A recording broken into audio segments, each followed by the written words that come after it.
سید علی سرنگونه.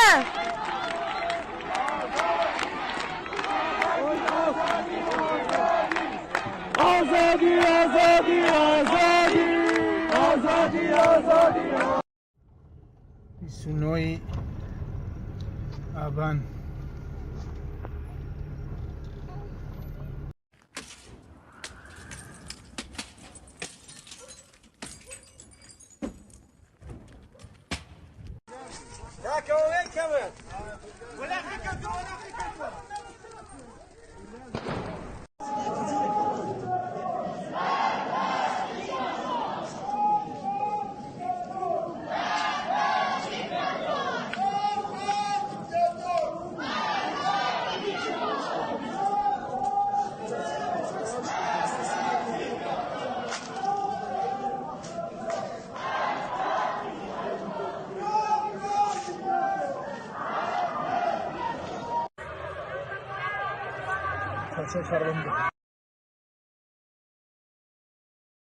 یعنی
آبان عبدالآباد.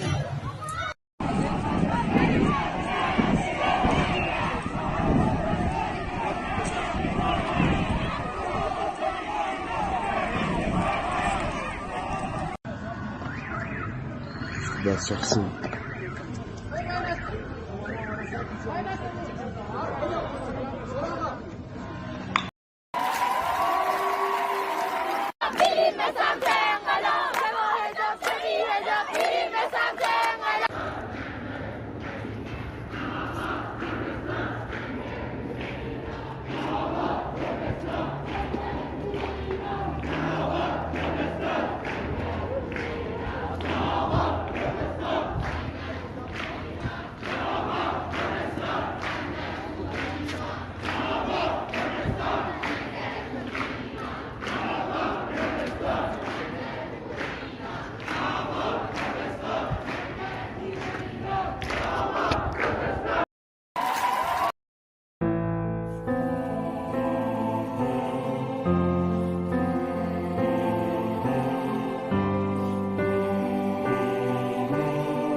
تکفیر میکنی گلو به جرم انتشار عطر، خط میزنی فواره رو قطره به قطره سطر سطر، منو به دار میکشی به اتهام یک نفس، پرنده رو پر میبری در این شب قفس قفس.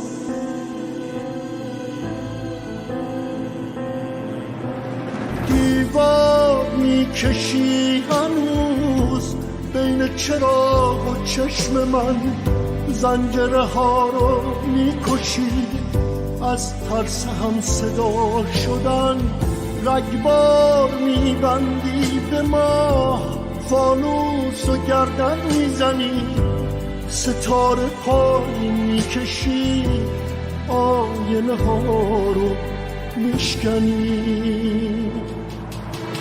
با سرد خونه های پر با خشم ما چه میکنی، با بغض زندونی شده تو این صدا چه میکنی. با سرد خونه های پر با خشم ما چه میکنی، با بغض زندونی شده تو این صدا چه میکنی.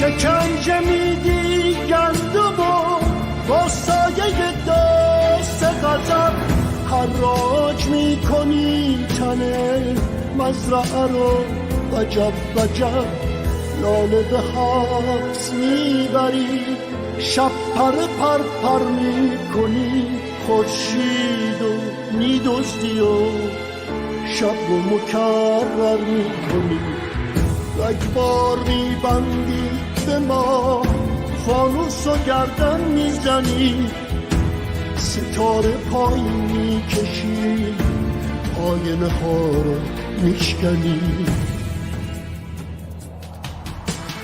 با سرد خونه های پر با خشم ما چه میکنی، با بغض زندونی شده تو این صدا چه میکنی. با سرد خونه های پر با خشم ما چه میکنی، با بغض زندونی شده تو این صدا چه میکنی.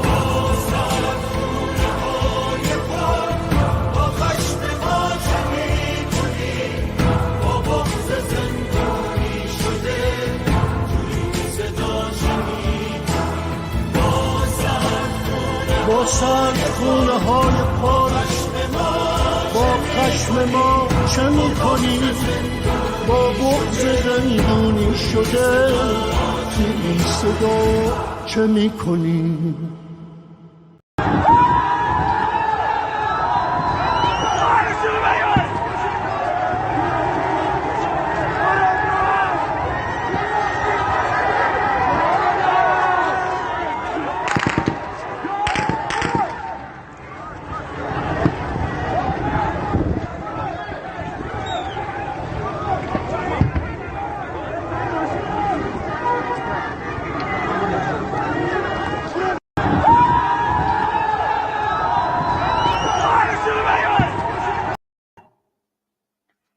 برای کیان و همه کودکانی که این روزها کشته میشوند اما نمیمیرند.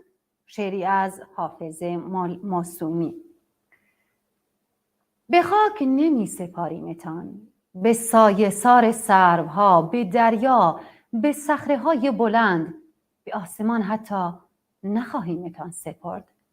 می سپاریمتان به ظرف بی زوال زمان، به تپیدن دلها، به واژه‌ها، به سخن، به حروف الفبا تا همچون گرده گیاهان با باد بر کشتزارها، کارخانه ها، دبستان ها منتشر شوید تا هر بهار از زمینی که بر آن در خون غلتیدید بنفشه‌وار سر برآرید و زیبا شود جهان. یاد همه کودکان عزیز غنچه های نوشکفته که توسط جمهوری اسلامی پرپر شدند رو گرامی می‌داریم. درودهای انقلابی من رو پذیرا باشید عزیزان بیننده تلویزیون حزب کمونیست ایران و کامل. انقلاب نوین ایران در خیابان‌ها، دانشگاه‌ها و در سراسر ایران همچنان ادامه داره و میره که بساط ننگین جمهوری خونریز اسلامی رو برای همیشه از صحنه روزگار حذف کنه و به گور بسپاره. امروز هم کردستان همانند روزهای گذشته درخشید.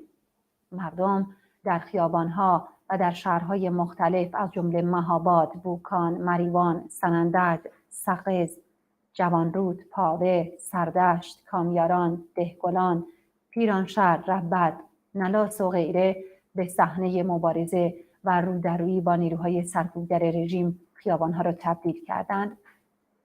دانشگاه‌های مختلف در سراسر ایران هم صحنه تجمع دانشجویان مبارز انقلابی بود که با شعارهای خود خواهان سرنگونی رژیم دیکتاتور جمهوری اسلامی بودند. رژیم سرکوبگر با فرستادن نیروهای تا دندان مسلح به شهرهای کردستان این شهرها را به میدان جنگی نابرابر تبدیل کرده و از یک سو مردم مبارز و قهرمان با دستان خالی و از سوی دیگر نیروهای سرکوبگر با سلاح‌های جنگی و سنگین. همه شواهد نشان از اون داره که حکومت اسلامی در صدد کشتار بیشتر مردم بی‌دفاع و معترض کردستانه. حکومت حتی برق و آب و اینترنت بخشی از شهر مهاباد و دیگر مناطق کردستان رو هر از گاهی قطع کرده و دسترسی به خدمات درمانی و پزشکی بسیار دشوار شده.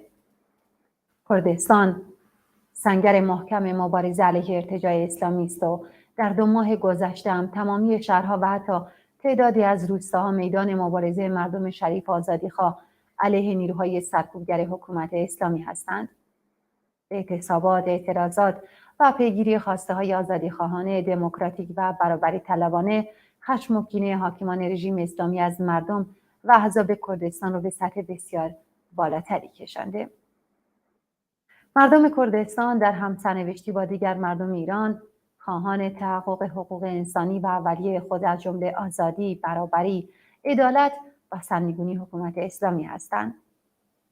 ما همه مردم شریف و آزادیخواه ایران، افکار عمومی جهانی، سازمان‌ها و نهادهای حقوق بشری، شخصیت‌ها و فعالین فرهنگی، هنری، ورزشی و سیاسی رو به حمایت از مردم کردستان فرا می‌خوانیم. بله عزیزان بیننده، شما میتونید از طریق شماره تلفن 2045 71 64 50 24 شماره‌ای که در پایین صفحه تلویزیونتون حک شده در طول شبانه روز از طریق پلتفرم تلگرام نظرات، سوالات، عکس‌ها و ویدیوهای خودتون رو برای ما بفرستید. آخرین صحنه‌های انقلابی که شما عزیزان برای ما فرستادید رو می‌بینیم و برمیگردیم.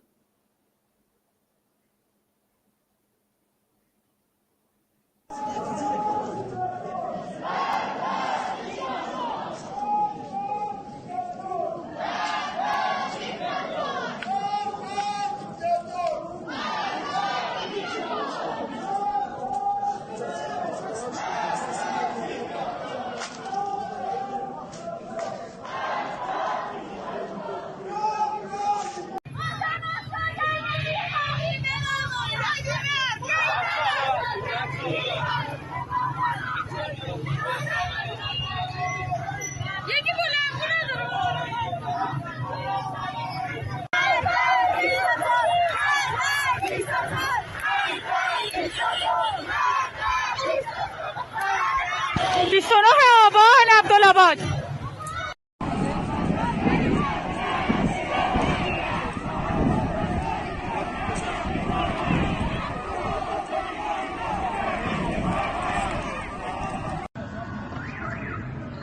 دست شخصی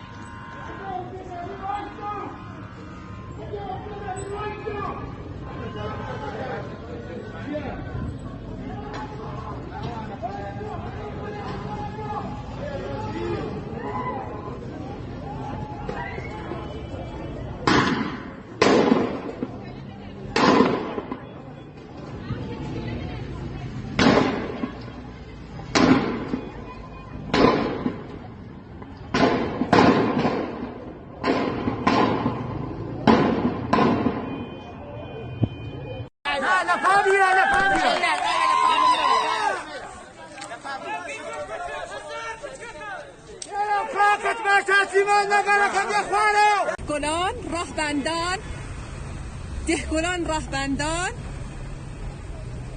29 آبان مرگ بر دیکتاتور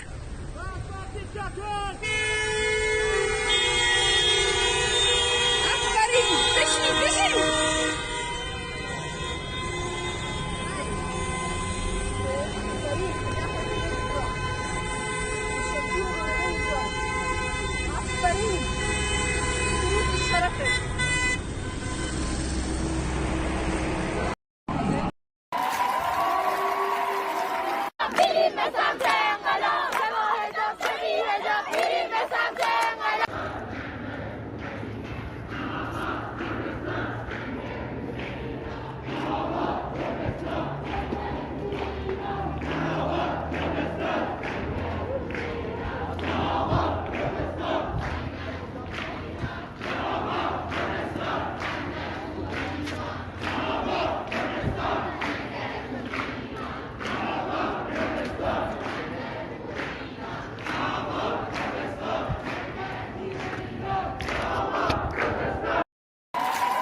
سید علی سرنگونه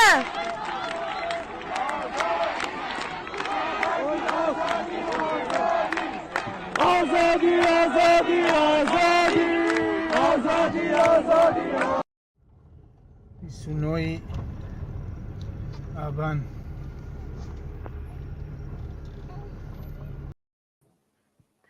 درودی دوباره عزیزان بیننده. همین الان که ما داریم با هم صحبت می‌کنیم شهرهای بوکان، سقز، سردشت، مهاباد، جوانرود، تکاب، مریوان، ارومیه، دهگلان، سنندج، ربت، پیرانشهر، سردشت مردم در خیابان‌ها هستند و با روشن کردن آتش شعله‌های انقلاب رو فروزان کردن و خیابان‌ها رو مسدود کردن. راننده هم با بوق زدن ممتد با معترضین همراهی می‌کنند.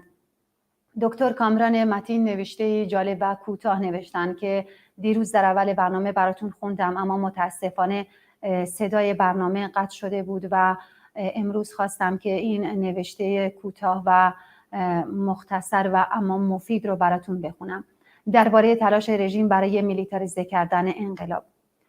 ایشون نوشتن که تشدید کاملا محسوس میزان خشونت و بالا رفتن آمار جانباختگان در کردستان و خوزستان در روزهای اخیر، استفاده سریعتر و وسیعتر نیروهای سرکوبگر رژیم از مهمات جنگی و نیز اظهارات چهره‌های نظامی و رسانه‌ای سپاه مبنی بر تروریست بودن معترضین نشانگر آن است که جمهوری اسلامی از سر استیصال در سرکوب اعتراضات پروژه نظامی کردن انقلاب زن، زندگی، آزادی به سیاق آنچه در سوریه انجام داد را اکنون بسیار جدی‌تر دنبال می‌کند.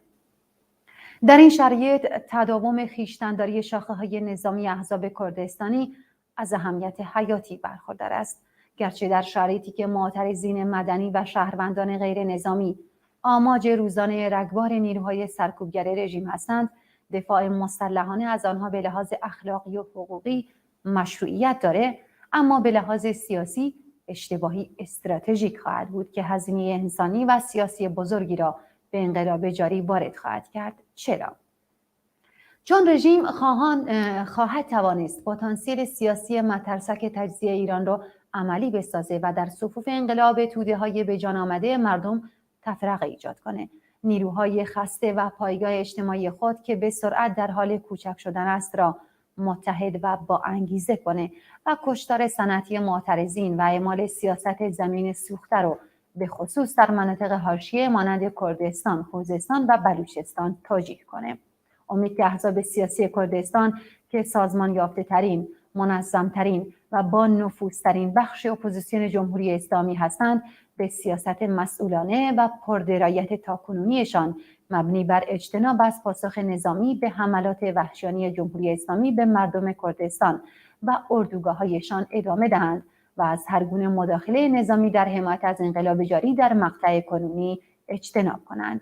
شینا امینی، مهسا امینی، زن، زندگی، آزادی. سپاسگزاریم از دکتر کامران متین برای نوشته کوتاه و مفیدشون که میشه گفت جواب سوالات بسیاری از مردم کردستان در این نوشته کوتاه و مختصر بود و قطعاً احزاب و مردم کردستان هم اینقدر درایت دارند که تا لحظه‌ای که فرا نرسه دست به اسلحه و مبارزه مسلحانه نخواهند برد.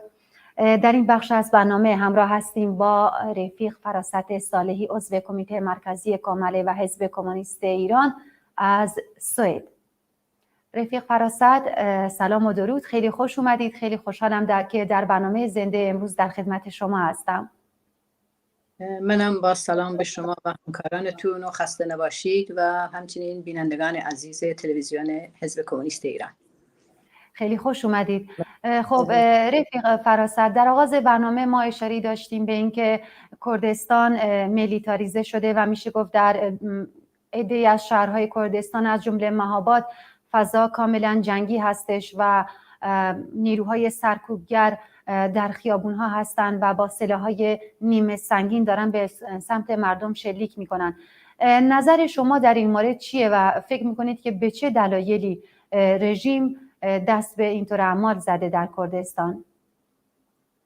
بله، همونطوری که خودتونم تو صحبتاتون گفتین، واقعا رژیم جمهوری اسلامی باید بگیم که به محض اینکه اعتراضات و اعتصابات در شهرهای ایران و بخصوص در کردستان اوج گرفت و این دامنش به شهرهای دیگر ایران و حتی خبرش که و پشتیبانیش از مرزها گذشت، اینا تلاش کرد که این کاری بکنه که جنگی فضای شهرهای کردستان رو میلیتاریزه بکنه، جنگی بکنه، یعنی برای این دست به اقدامات جنایتکارانه زد تا همین که رعب و وحشت رو در میان مردم دامن بزنه و هم اذهان عمومی رو از اعتراضات خیابانی و اعتصاب‌ها متوجه وضعیت نظامی و خلاصه رعب و وحشت بزنه بین مردم.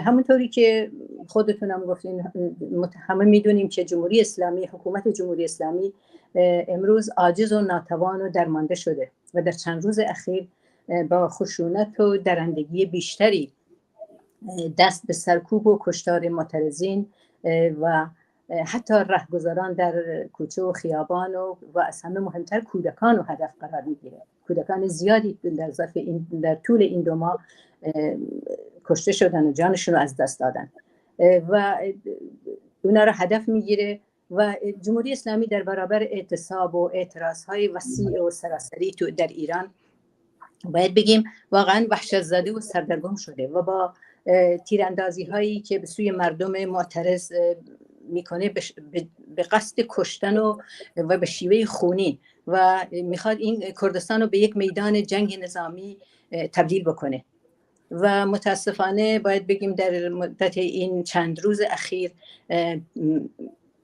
تعداد اونایی که جان باختن و جونشون از دست دادن از 30 نفر گذشته و صدها نفر نیز زخمی شدن، در حالی که این زخمی ها هم امکاناتی برای مداوا ندارن. به اون صورت عده‌ای فقط در خانه ها اینا را مداوا میکنن که خیلی احتمال زیاد خیلیشون جونشون از دست میدن.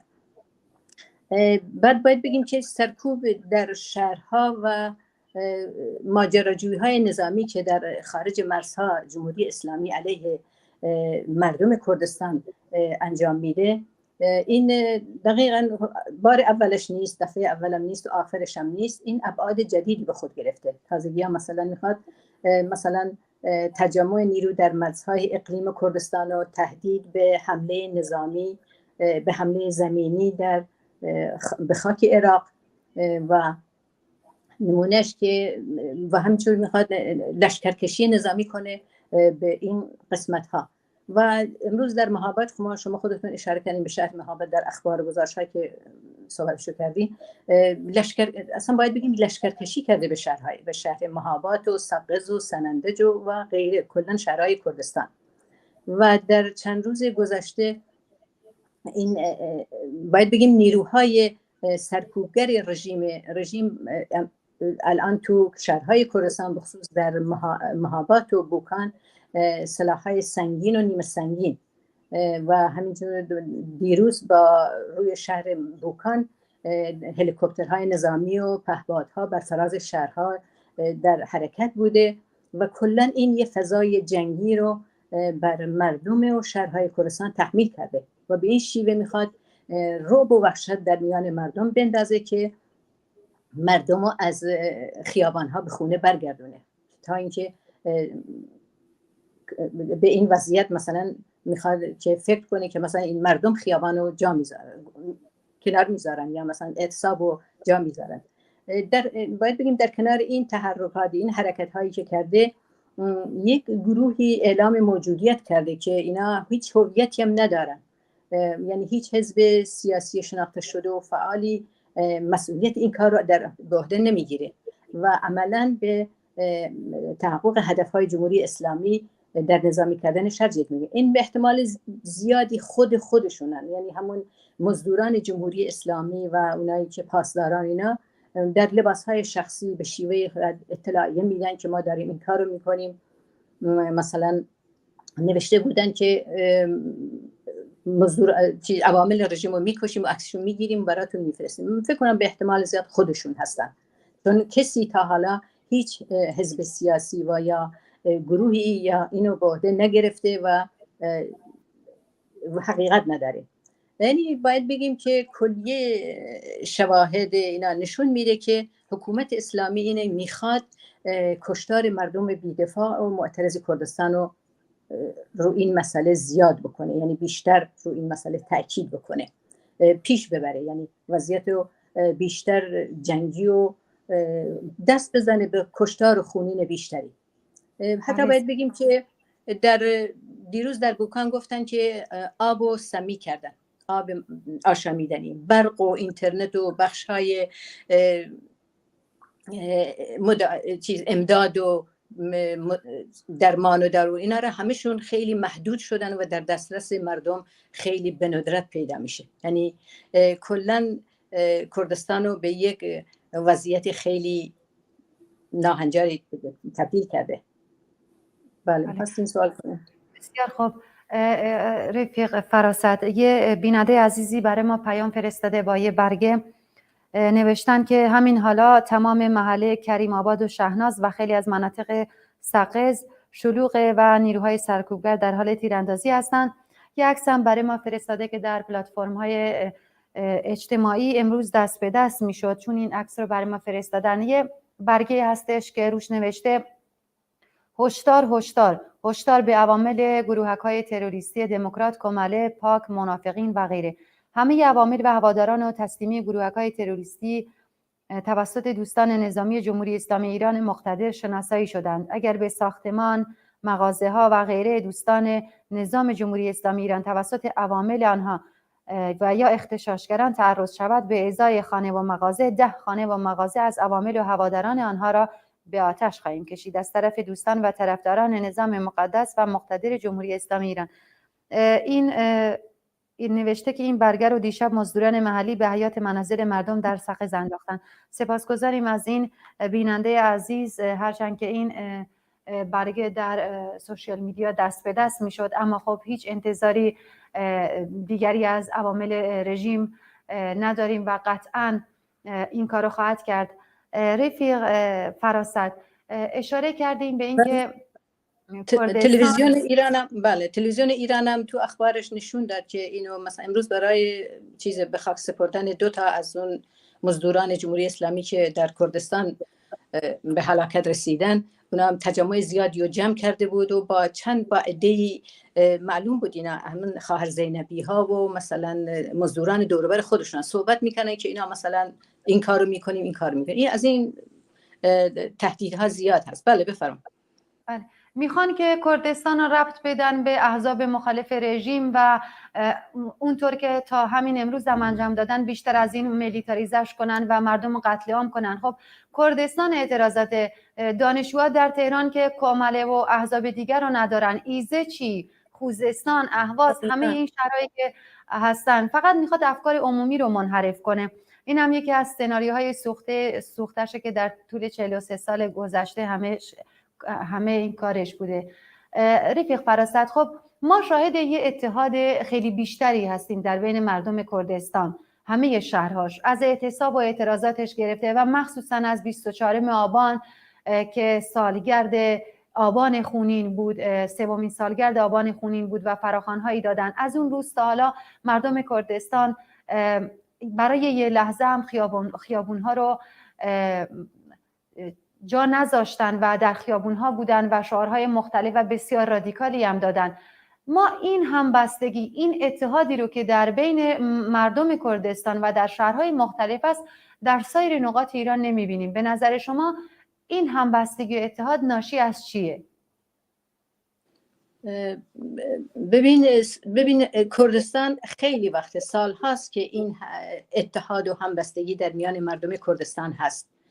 یعنی از همون بگم من اگه برگردیم به انقلاب 57، اون موقع هم که مثلا وقتی که جمهوری اسلامی حمله کرد بعد از انقلاب 57 و در مرداد 58 بود که حمله کرد به کردستان، اون موقع هم مردم خیلی واقعا پشت هم بودن، به هم دیگه کمک رسانی میکردن در سنگرهایی که گرفته بودن بر علیه نیروهای متجاوزگر جمهوری اسلامی که هم اومده بودن شهرهای کردستان یکی یکی پس بگیرن. اون موقع هم این همبستگی در میان مردم کردستان همیشه بوده و مردم خیلی در این رابطه در تمام مراحل، مثلا در همون وضعیتی که مثلا 2-3 سال پیش که مسئله کرونا پیش اومد، مردم واقعا خیلی همدیگر رو کمک میکردن. خود رژیم که کاری نمیکنه، رژیم که هیچ امکانات پزشکی و دارویی و بهداشتی و اینا برای مردم یا مثلا همیشه اینا مردم محلات در بین خودشون به کسانی که وضعشون بی‌وضاحت بودن، وضعشون خوب نبود یا کمک یا مثلا پیر و چیز بودن، مریض بودن، اینا رو کمک میکردن. همیشه این همبستگی در بین مردم کردستان بوده و خوشبختانه این خیلی امریه که واقعا مردم کردستان رو تشویق میکنه برای مبارزه. مردم کردستان همیشه در صحنه مبارزه بودن، همیشه در مقابل، چون از روزی که جمهوری اسلامی به ایران اومد و ایران رو تصرف کرد، واقعا تمام هدف سرکوبش کردستان بود و کردستان را میخواست به طوری مثلا به یک مکانی تبدیل بکنه که مثلا زیر سلطه خودش باشه. ولی مردم کرد هیچ وقت زیر سلطه این رژیم نرفتن و همیشه در مقابل زورگویی های این رژیم ایستادن و حرف خودشون رو زدن و مبارزه کردن. این واقعا خیلی برای مردم واقعا خیلی جای خوشحالیه مردم کردستان. امیدوارم که الانم که میبینیم در مدت این 2 ماه، واقعا بیش از 2 ماه هست که مردم چقدر در بین خودشون چقدر همکاری و همدلی و اتحاد دارن. واقعا دارن مردم شهرهای دیگر ایران را هم به این وضعیت، به این شرایط تشویق میکنن. یعنی همین وضعیت، مثلا رژیم همیشه خواسته که بین ملت ها تبعیض و اختلاف و به شکلی مثلا اونا را از هم جدا بکنه، دور بندازه و مردم کردستان رو به حاشیه بندازه. گفت مثلا مردم کردستان مردمانی هستن که در کوه ها هستن. مثلا مردم ایران واقعا در ظرف این 2 ماه به اندازه بگم چند سال مردم کرد رو شناختن، کردستان رو شناختن که مردمی مبارزن، مردمی صادقن، مردمی هستن که برای دفاع از حقوق خودشون می جنگن و تسلیم نمیشن. کسانی نیستن که زیر بار زور برن. این برای مردم ایران، برای تمام شهرهای ایران مثلا این شناخته شده. این خیلی خوبه. واقعا یه اتحاد و همدلی و همبستگی در این قیام یا خیزش که هرچی بگیم واقعا در ظرف این 2 ماه پیش اومد خیلی جای خوشحالی و امیده و تمام برنامه‌های رژیم که تلاش میکرد که این اتحاد و همبستگی رو به هم بزنه و مردم کرد و مردم بلوچ و مردم کرد با بلوچ و با آذری و از نظر مذهبی از نظر ملیت اینا مثلا اختلاف بندازه، همه اینا مثل یه چی بگم چجوری مثلا که به فنا رفت. دقیقا یه حبابی، من سعی کردم فارسی رو بیارم، ممنون، مثل یه حباب روی آب چیز شد، باطل شد.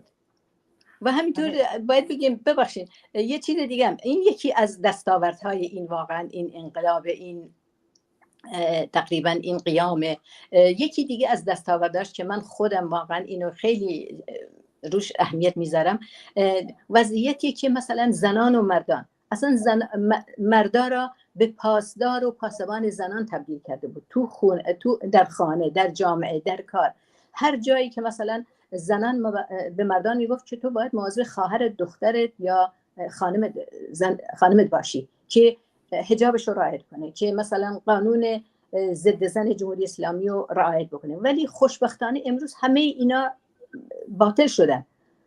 مردان دوش به دوش زنانشون رو برمیدارن، از خونه دستشون رو میگیرن، حجابشون رو پرت میکنن، میرن تو خیابانا شعار میدن و شعار سرنگونی میدن. این جای خوشحالیه واقعا، اینم یکی از دستاوردهاشه که باید بگیم اینا دیگه تازه، یعنی رژیم تازه به سابق بر نمیگرده، باید امیدشو از دست بده که این مردمی هستن که پیش میرن. به خصوص این نسل جوان امروز یه نسلیه که تا به پیروزی نرسه ولکن نیست. به قول یه دوستمون میگفت اینا نسل گیم اوور هستن، هزار بار بازی میکنن تا اینکه برنده میشن. یعنی بالاخره هر روز اینا میان خیابان اعتراض میکنن، اعتصاب میکنن تا اینکه حتما باید موفق بشن. امیدوارم و حتما موفق میشن. دقیقا همینطوره که گفتیم، من هم امیدوارم. رفیق فراسد، ما در طول 2 ماه گذشته شاهد این بودیم که مخصوصا در کردستان چند موردی در مابقی شهرهای ایران ما این تصویر رو دیدیم، اما در کردستان ما همه روزه شاهد این هستیم که وقتی خانواده‌ای عزیزش رو از دست میده و در آرامستان میخوان که پیکرش رو به خاک بسپارن، معمولا پدر و مادرها بیشتر گریه نمی کنن و میگن که گریه نکنید، راهش رو ادامه بدید. پدر و مادر جانباختگان کردستان بیشتر از همه، البته من نمیگم جاهای دیگه هم دیدیم، اما به ندرت به رهبران و سازماندهان این انقلاب تبدیل شدن. این جسارت رو شما در چی میبینید؟ دلیلش چیه که خانواده های مخصوصا مردم کردستان تا این حد جسور و مقاوم و مبارز هستند؟ بله، من همونطوری که در صحبت‌های قبلی هم گفتم، یعنی من خودم اینجور فکر میکنم که واقعا مبارزه و مقاومت در مردم کردستان واقعا به امر اساسی و امر زندگیشون تبدیل شده. یعنی اون موقع که مثلا قبلا هم که من بگم در تشکیلات ما که مثلا پیشمرگان که مثلا میرفتن بچه هاشونو، پیشمرگان که درگیری، مثلا پیشمرگی که جونشو از دست میداد، مادراشون پدراشون وقتی می آمدن مثلا میگفتن که مثلا گریه نمی کردن، واقعا ناله نمی کردن. یا مثلا در شهرها که پسرانشون دخترانشون اعدام میشدن، خیلی نوجوانان زیادی اعدام میشدن، همین برخورد میکردن. واقعا میگفتن واقعا ما دخترمون یا پسرمون فدای آزادی بشه. امروز هم همین رو در تقریبا وقتی خاکسپاری، من اتفاقا چند مورد دیدم. نمیدونم پدر یکی از جانباختگان بود که میگفت من افتخار میکنم که پسرمو در این راه از دست دادم، پسر من سرمو بلند کرد، من به جان باختنش افتخار میکنم. و این روحیه است، یه روحیه قوی و خیلی انقلابی است که در مردم کردستان وجود داره و همین روحیه انقلابی و روحیه بلنده که واقعا مردم کرد رو به پیش میبره. و کلا باید من بگم که واقعا که توطئه‌های رژیم رو باید ما برای اینکه بتونه این مردم رو شکست بده باید مردم ایران، تمام مردم شهرهای ایران و همینطور در داخل کشور و در خارج کشور واقعا برای اینکه این برنامه ها و این توطئه های رژیم و تفرقه هایی که بین مردم میندازه اینا را از بین برد و براش مبارزه کرد و کلا اینه که مثلا برای اینکه نذاریم که واقعا رژیم دست به خشونت بیشتر بزنه، یعنی مردم باید خیابانها را جا نذارن، اعتصاب و ادامه دارتر کنن، اعتصاب در میان کارگران، فعالین، زنان، بازاریان، کلیه آزادی خواهان و تمام افکار عمومی جهانی، سازمان ها و نهادهای حقوق بشری در خارج کشور، شخصیت ها و فعالیت های هنری، ورزشی، فرهنگی و بخصوص زنان خانه‌دار، بازاریان، همه اینا واقعا باید به حمایت از مردم کردستان امروز برخیزن و این مردم سیاسی و واقعا فداکار را مثلا با خودشون داشته باشن و نذارن که رژیم دوباره مثلا این اختلاف و این فاصله را بندازه بین مردم ایران و مردم کردستان. این واقعا جای خوشحالیه که امروز تمام مردم ایران فریاد میزنن که کردستان چشم و چراغ ایران. واقعا این جای خوشحالیه و امیدوارم که این اتحاد و همبستگی که بین مردم ها وجود آمده همینجور ادامه داشته باشه و به پیش بره.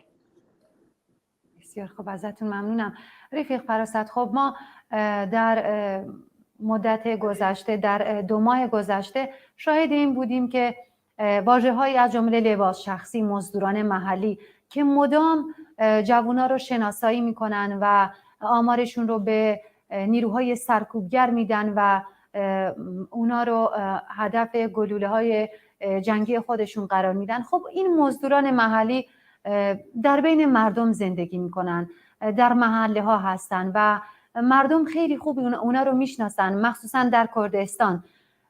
به نظر شما برخورد معترضین، برخورد مردم با این مزدوران محلی باید چطور باشه؟ بله، اتفاقا ما همیشه اینو گفتیم که برخورد با این کسانی که فریب این رژیم خوردن، خلاصه حالا به خاطر مثلا وضعیت اقتصادیشون بوده که مجبور شدن که مثلا برن پولی بگیرن و که مثلا این کار رو انجام میدن، این کارهای اینا خودشون واقعا باید بدونن که این انقلاب پیش میره، به موفقیت میرسه، باید کاری بکنن که روزی بتونن که به میان مردم برگردن، چون اونا هم از این مردم هستن. معترضین هم نباید با خشونت با اینا رفتار کنن. به نظر من باید با صبر و دانش و تقریبا گفتگوهایی که مثلا که بتونه به اقناعشون برسونه که اینا را از این کار باز دارن. خیلی ها بودن. الان مثلا موقعی که ما در سابق مثلا بگیم در تشکیلات ما در کوماله خیلی ها اسیر مثلا می آمدن پیش اسیر که بودن، اسیر گرفته میشن، سرباز و از همون از کسانی مزدور و سرباز و پاسدار و اینا، واقعا کوماله با اینا خیلی برخورد انسانی میکرد، خیلی برخوردهای خوب درستی میکرد. حتی من یه نفر مثلا میگفت که یه روز من در اصفهان بودم، میگفت اصفهان که اونجا بودیم یک جایی بودیم که مثلا یه نفر گفت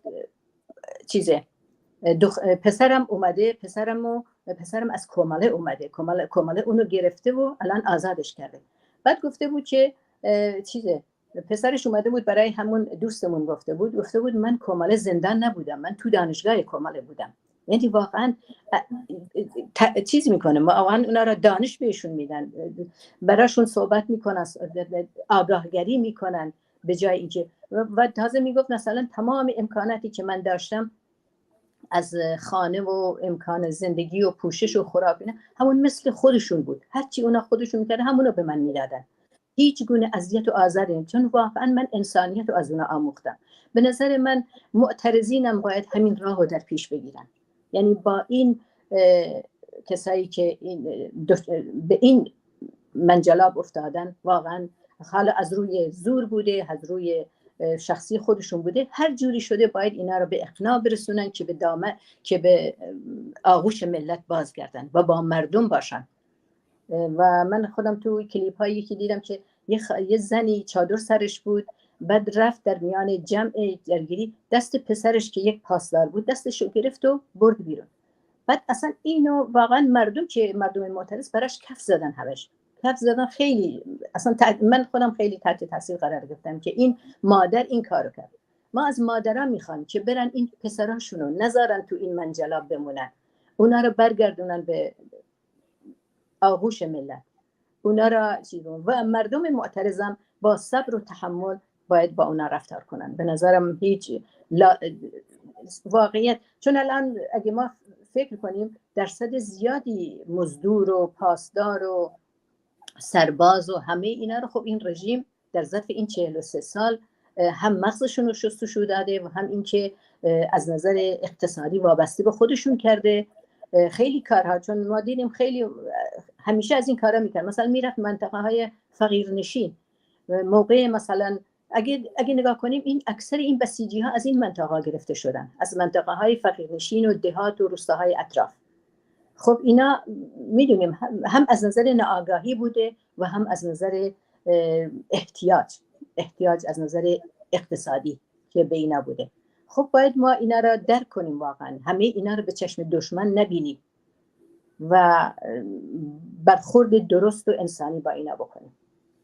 بله دقیقاً همینطوره که شما میگید. خب زمان برنامه داره به اتمام میرسه و به عنوان آخرین سوال میخواستم ازتون بپرسم که در اوایل صحبتاتون اشاره کردیم به حمایت‌های خارج از مرزهای ایران و ما میبینیم که حمایت‌هایی که در خارج از ایران از مردم معترض و مردم ایران میشه واقعاً بی سابقه است و میشه گفت بسیار گسترده است. در بیشتر شهرها و کشورهای جهان شعار ژنژیان آزادی رو سر میدن، شعار و به شیوه های مختلف از مردم ایران و کردستان دارن حمایت میکنن. این حمایت ها چقدر میتونه تاثیر مثبت بذاره بر روند مبارزات مردم در ایران؟ بله همونطوری که گفتین واقعا سطح مبارزات و پشتیبانی مردم خارج از کشور در تمام کشورهای بخصوص کشورهای اروپایی و آمریکایی خیلی وسیع و واقعا برجسته بوده و خیلی نشون داده که مثلا مردم تا چه اندازه پشتیبانی اینه. یعنی باید بگم که واقعا این رژیم جمهوری اسلامی که یه روزی که مثلا تلاش میکرد که این مردم معترض و کسانی که معترض بودن، حتی اونایی که از زندان آزاد میشن، تلاش میکرد اینا رو بفرسته خارج که اینا رو از عرصه مبارزه و در اپوزیسیون خودش و در مخالفت با خودش اینا رو از عرصه خارج کنه. ولی خوشبختانه امروز همه اینا به یک مخالف تبدیل شدن. باور کن امروز یه تظاهراتی بود در شهر استکهلم، خیلی جمع خیلی وسیع، هوا برف می اومد، سرد و خیلی مردم زیادی هر دفعه هر روز، یعنی همیشه روزهای هفته حتما اعتراضات، اکسیون ها. من خودم تو استکهلم مثلا که شاهدی هستم، حتما در کشورهای دیگه هم این فیلماشو که میبینیم. واقعا این خیلی تاثیر داره، خیلی تاثیر داره روحیه اونایی که معترضین داخل. من یک کلیپ کوچیکی دیدم، یه دکتر نوشت، صدا بود، یه صوتی بود، یه دختر جوان 20 ساله که ضبط کرده بود، تلاش، یعنی واقعا التماس میکرد، میگفت مردم خارج از کشور ما را تنها نذارین، برای ما از ما پشتیبانی کنین، حمایت های شما خیلی تاثیر داره، خیلی به ما روحیه میده، خیلی تاثیر داره در قسمت در رابطه با وضعیت ما. یعنی واقعا التماس کنند که حتی با گریه التماس میکرد که خواهش میکنم ما اینجا تنهاییم، ما را تنها نگذارید، به ما کمک کنید، پشتیبانی کنید. یعنی به نظر من این پشتیبانی ها و هم در سطح بین المللی و هم در سطح جهانی کلا این واقعا تأثیرات خوبی داشته تا حالا. یعنی واقعا مردم ایران این همبستگی و این اتحاد و یعنی من تا به امروز در هیچ یک از کشورهایی که مثلا خب در کشورهای دیگه هم انقلاب شده ولی خب ملت‌های دیگه تو هستن کسانی که پناهنده هستن در کشورهای اروپایی و آمریکایی، ولی واقعا این همبستگی رو ندیدم، این همبستگی بین کشور مردم ایران در خارج و داخل که این جای خیلی بسیار خوشحالیه و امید بخشه. امیدوارم که هرچه بیشتر و ادامه دارتر بشه. بله رفیق فراست، سوالات من تموم شد. شما به عنوان زنی که تمام زندگیتون رو وقف مبارزه کردین برای آزادی و برابری، اگه پیام خاصی دارید برای زنان ایران که پیشقراولان این مبارزه هستند، که رهبران این مبارزه هستند و ما میبینیم که هر روز از تصاویری که پخش میشه میبینیم که زنان در صف اول هستند و زنان دارن شعار میدن و معترضین تکرار میکنن، اگه پیامی دارید برای این زنان لطفا خیلی کوتاه بفرمایید. خیلی ممنون. من واقعا در خودم در اون حد نمیبینم که برای زنان پیام بدم. واقعا امروز زنان ایران واقعا انقدر پیش رفته هستن و جلو هستن که دیگر واقعا فقط من مثل یک دوست به اونا مثلا پیشنهاد کنم که واقعا در این روزها همونطوری که در طول این 43 سال پیش قدم بودن، همیشه در صحنه مبارزه آماده بودن و در هر لحظه با این رژیم و مزدورانش درگیر بودن و مبارزه کردن. این مبارزاتشون رو ادامه بدن و با پشتیبانی بقیه مردم ایران سعی کنن این انقلاب رو به سرانجام برسانن و براشون آرزوی موفقیت میکنم. امیدوارم موفق و پیروز باشن. سپاسگزارم از حضورتون رفیق فراست صالحی، عضو کمیته مرکزی کماله و حزب کمونیست ایران از استکهلم سوئد، از اینکه دعوت من رو به این برنامه پذیرفتید و خوشحال شدم که در خدمتتون بودم. ممنون از شما، تشکر. سپاسگزارم و ممنون و سپاسگزار از شما بینندگان عزیز تلویزیون کماله و حزب کمونیست ایران از اینکه تا این لحظه با من همراه بودید. یک بار دیگه تسلیت خودمون رو به تمام خانواده جانباختگان راه آزادی و برابری عرض می‌کنیم و امیدواریم که در آینده نزدیک در ایرانی آزاد و برابر در کنار هم باشیم. بدرود تا زنده دیگر، به امید پیروزی.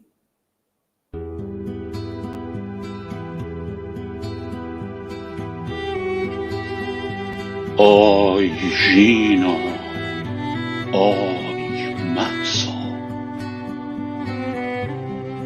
سخن ز عاطفه های قشنگ باید گفت، سخن ز زیبایی که آفتاب درخشان جان زنده ماست. ستاره ها به تماشای عشق آمده اند و باغ‌های انار بهار تازه تری را سلام میگویند. تو از کدام طرف آمدی به خانه من که شور شعر زنان زمانه‌ام با توست؟ سخن سرای صمیمی باغ ما ژینا.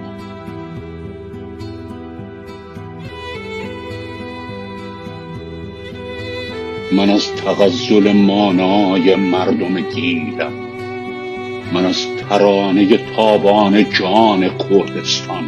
تمام هستی سرسبز عاشقانه من تو را صدا زده است و مثل زمزمه جویبار تابستان ستاره باران است.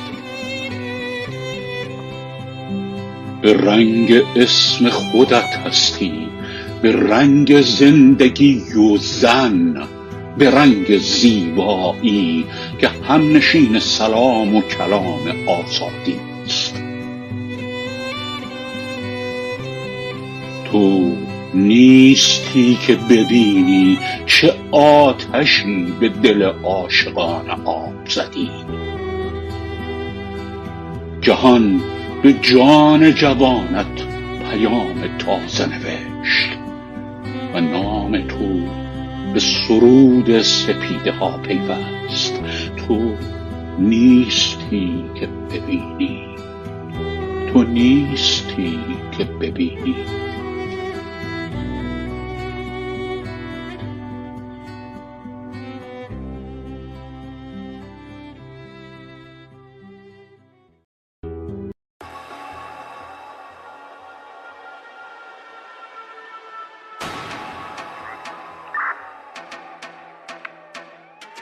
اتحاد روزهاییم، دریاییم. میدون جنگه، اثر رنگی هستی، بیا که بدون تو یه خونه لنگه. میدون جنگه، بیا که وقت تاختن تو دل دشمن بدون ترسه. میدون جنگه، دارا و ندار، اثر قوم و تبار مثل فشنگ قطار. میدون جنگه، تیغه شمشیر عشق، شهامت و زین کن و جنس سپر وفا. فصل اتحاده، مرگ اختلاف، افتخاره تکه کنم به هم وطن بشم تکه گاهش. شروع خروش و طغیان مردمه، چشم ساره فصل سمزدایی، وسط باز و حزب باده. هر تفکری که داری با هر دین و آیین کنارمون بیست، سالها کنارت ایستادیم. ما نعره خشم هزار بی صداییم، شورشی کم ریشه انقلابی داریم. عرب و آشوری، ارمنی، ترکمن، مازنی، سیستانی و بلوچ و تالش و تات و آذری، کرد و گیلک، لور، فارسی، قشقایی. ما اتحاد رودهاییم، دریاییم. ورزشکار و هنرمند، دست فروش تا کاسب، از محصل و معلم، مهندس تا کارگر، میکنیم کرگوش دیکتاتور رو با ساز حق. زن زندگی آزادی، میجنگیم تا پای مرگ. شونه به شونه، پا به پا، دیوار دفاعی. باورم به هم بستگی مثل ایمان الهی، مثل مسخ دین، مثل مجنون بی باکسینه چاکی میران. تومه مطیع این بیگانه ها نیست. میدون جنگه، اثر رنگی هستی، بیا که بدون تو یه خونه لنگه. میدون جنگه، بیا که بخت تاختن تو دل دشمن بدون ترسه. میدون جنگه، دارا و ندار، اثر قوم و تبار مثل فشنگ قطار. میدون جنگه، تیغه شمشیر عشق، شهامت و زین کن و جنس سپر وفا. دستای گره تو دست هم، جهان تو دست ما. دانشجوی قهرمان تا خیابون و رپ فارس. ایران و فروختن رفیق، رفت خونت به باد. وقت تصفیه است میذاریم جلوشون صورت حساب. میدون جنگه، خورشیدو گرفتن، خواب خوش به شب نذاریم براشون. نه تلاطمم، موج دارم، پشتبانم به ایرانه. به میلیونه بدهکاریم، به این خونه آزادی رو، آبادی رو بدهکاریم. و شادی رو واسه دیکتاتور و شغالاش و حامیاش، بند و گرفتاری رو. میدون جنگه، جان ازم پا پس نکش، با جنم با هم تهش رو میبینیم چون فتح میکنیم. میبینید که جنگی شدیم، چه نسلی تولید کردید که ریز و درشتش هم ضدتن بی باکه. تشه یه جور آزادی از زندگی سیرابه. شکوه ما اتحاد آینده‌تون سیاهه. شبح میشیم تو شب، کابوس میشیم براتون. در پس این دوزخ فانوس دیدیم در آن سو. دار جلو دارم نیست، نه سرکوب و نه قانون. نره میکشم و میام جنگجوی پر هیاهو. میدون جنگه، اثر رنگی هستی، بیا که بدون تو یه خونه لنگه. میدون جنگه، بیا که وقت تاختن تو دل دشمن بدون ترسه.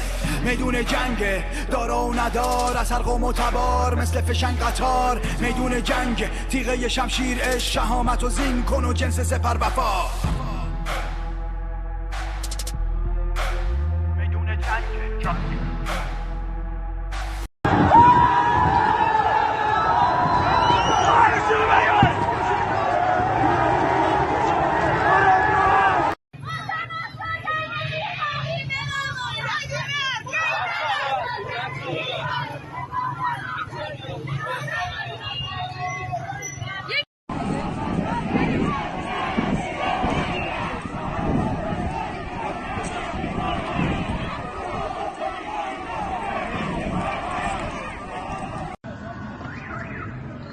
در شخصی